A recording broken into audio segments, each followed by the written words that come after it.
دا یو څو شعرونه دا به راته ووایم چې ارشاد. زمونږ د کلي په سلا اوټ ته ولاړ دی، زمونږ خو ځان له ګلدادا اوټ ته ولاړ دی. ګلدادا اوټ ته ولاړ دی. زمونږ د کلي په سلا اوټ ته ولاړ دی، زمونږ خو ځان له ګلدادا اوټ ته ولاړ دی. زبردست. اوټ ورله ورکړئ ښه په نره، چې پاکستان کې بیا د سره بل به د ده نه څوک وي غوره،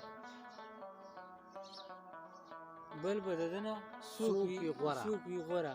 زبردست ارشاد جی ارشاد. هر څه به ټیک شي چې لالا اوټ ته ولاړ دی، زمونږ خو ځان له ګلدادا اوټ ته ولاړ دی. زمونږ خو ځان له ګلدادا اوټ ته ولاړ دی. یو خو بې حده ایماندار دی، ارشاد. د قام بېلو څه خدمتګار دی، د خوار غریب ولس غمخوار دی. دا ځل یې سم بالولدانه اوټ ته ولاړ دی. دا ځل یې سم بالولدانه اوټ ته ولاړ دی، او زمونږ خو ځان له ګلدادا اوټ ته. زبردست ارشاد. او پرېږده چې خرڅې نوکرۍ کړي، پرېږده چې ماتې مو مرۍ کړي، او پرېږده چې جوړې ښې روپۍ کړي.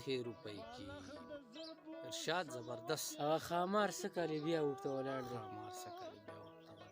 زمونږ خو ځان له ګلدادا اوټ ته ولاړ دی. هره کوڅه کې دوه او درې دي، هره کوڅه کې دوه او درې دي. چا خرڅې کړې غوا بېزې دي، بربادې کړې پیسې دي. د څو کسانو په وینا اوټ ته ولاړ دی، زمونږ خو ځان له ګلدادا اوټ ته ولاړ دی. او هره کوڅه کې امیدوار دی، څوک د جنرل څوک زمیدار دی، سم خطا کړی رانوار دی. زبردست. د چا خورې د چا ماما اوټ ته ولاړ دی، زمونږ خو ځان له ګلدادا اوټ ته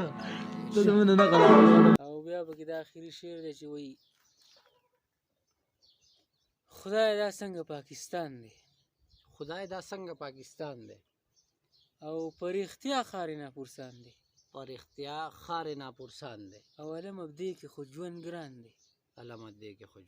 د زنانه په ځای ایجړه اوټ ته ولاړ دی، زمونږ خو ځان له ګلدادا اوټ ته ولاړ دی. او د څو